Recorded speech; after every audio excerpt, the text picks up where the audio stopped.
Hey everyone, Luca here with a new My Hero Ultra Impact video about the 6 Club Festival now that it just ended.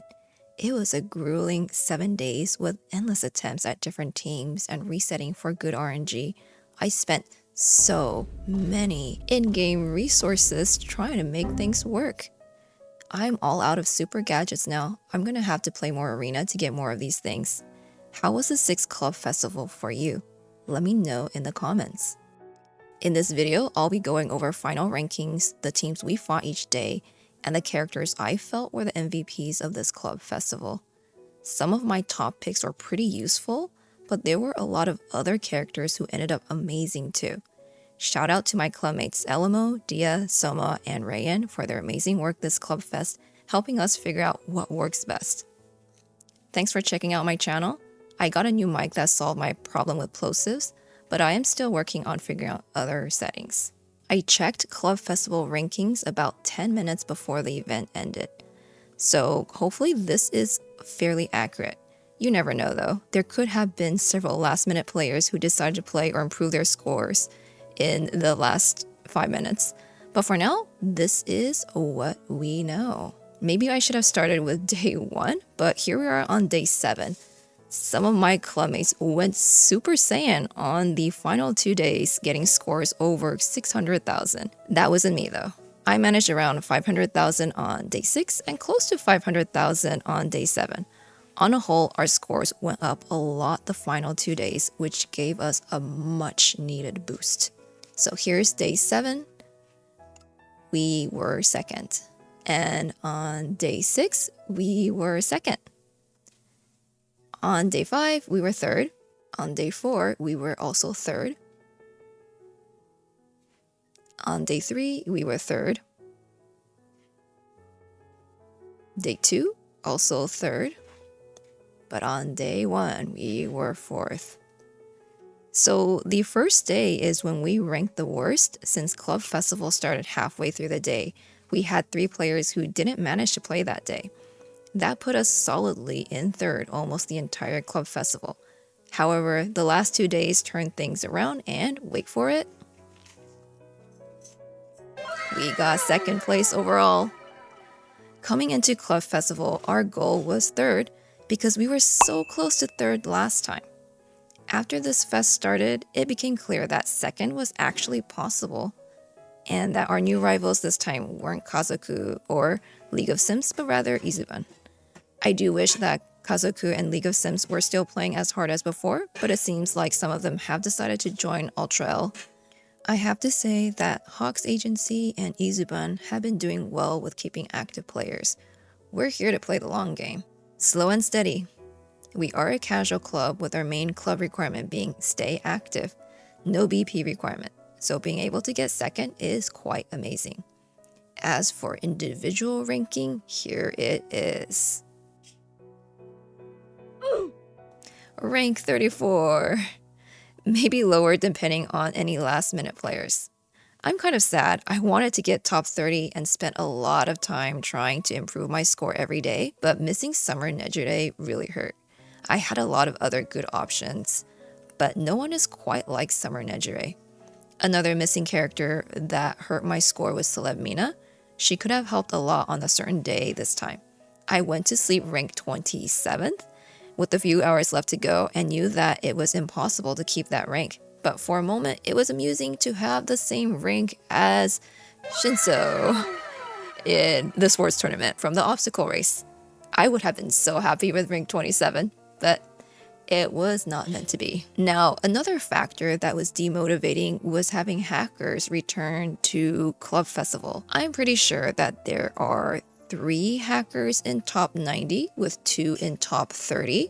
If you look at this person's BP, there is just no way that this person is able to rank here with this BP. So yes, that is hacker number 1. I do believe top 2 are also hackers because they had very suspiciously high scores on days when no one else reached that kind of score. And they were also suspicious back during Club Fest 4 when we had all the hackers. But they weren't around in Club Fest 5 when hackers were banned. Correct me if I'm wrong, and I will remove this section from the video. But based off of what I know, I'm Pretty sure that there are 3 hackers. So hey, my real rank is actually rank 32.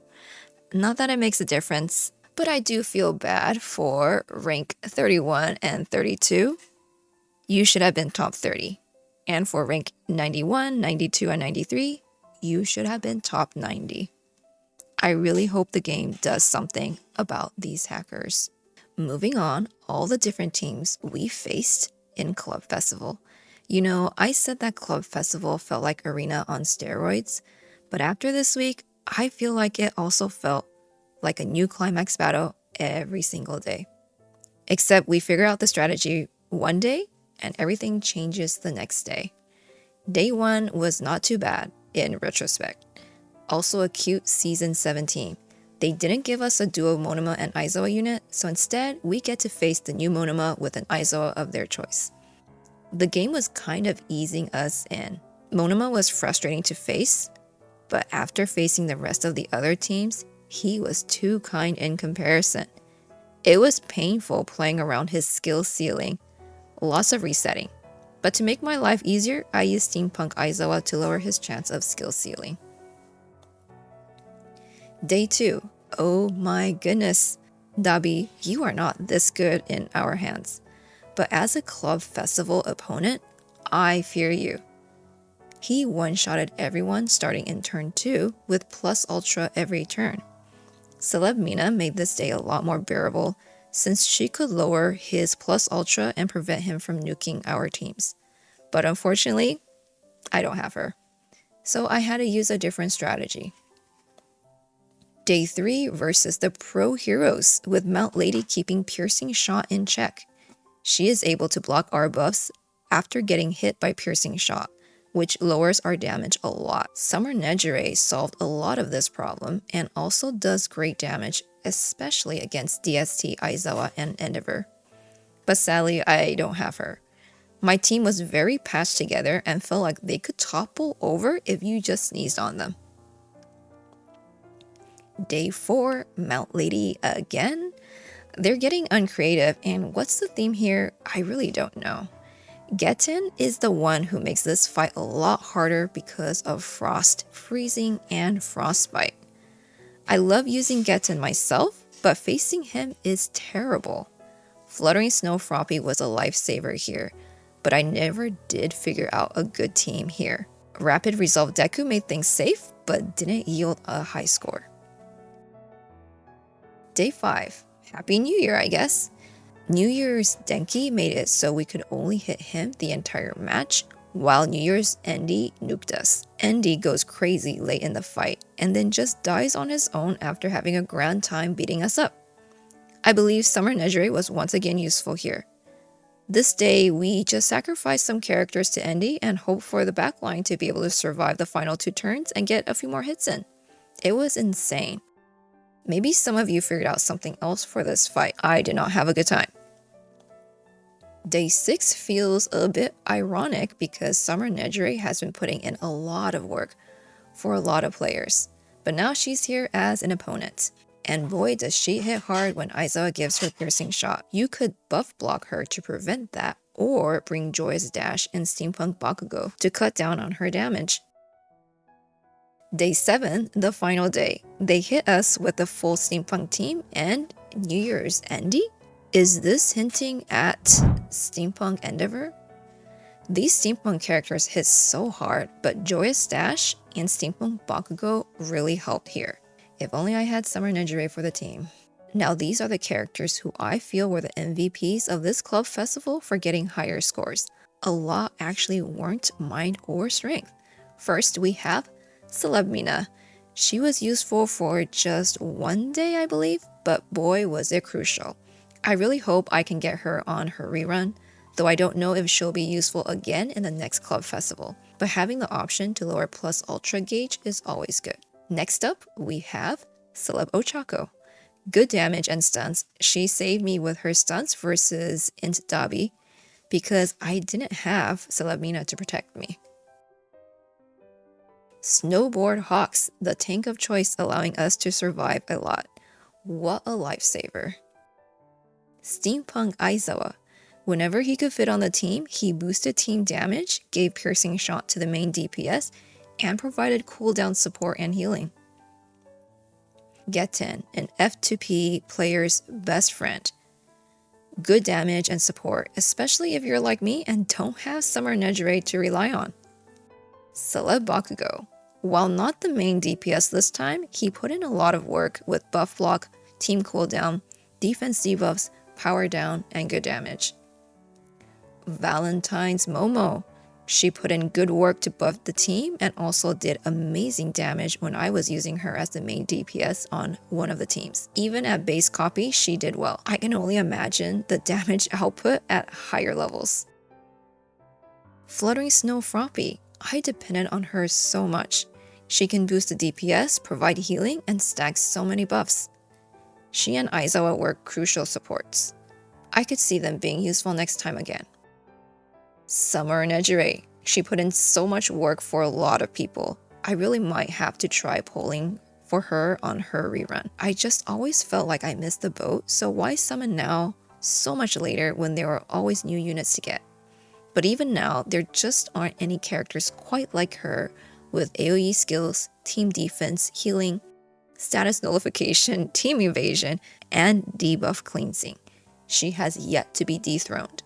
But the main MVP this time, who enabled some crazy strategies, I would have to say that title goes to Steampunk Bakugo with his new best friend, Joyous Dash.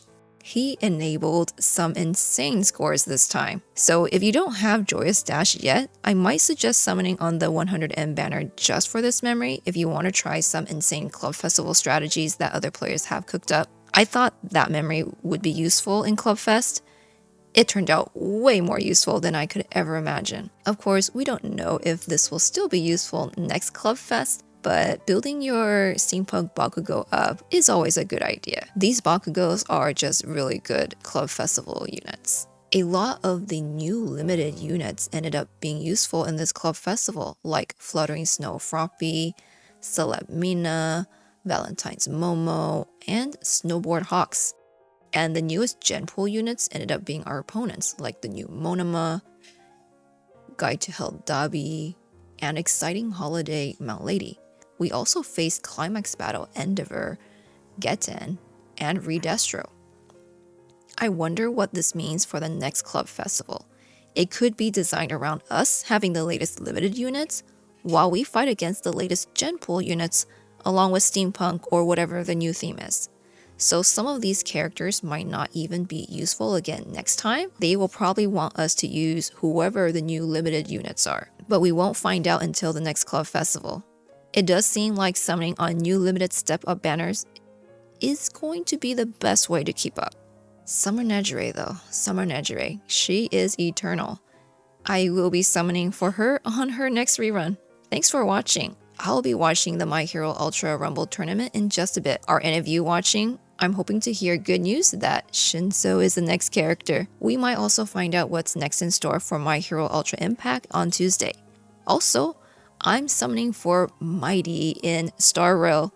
I don't know if I'll be sharing that in this channel yet, but let me know if any of you also play Star Rail. On top of that, I also hope to post one more retrospective about My Hero Academia, The Strongest Hero, since the game only has around 1 week left.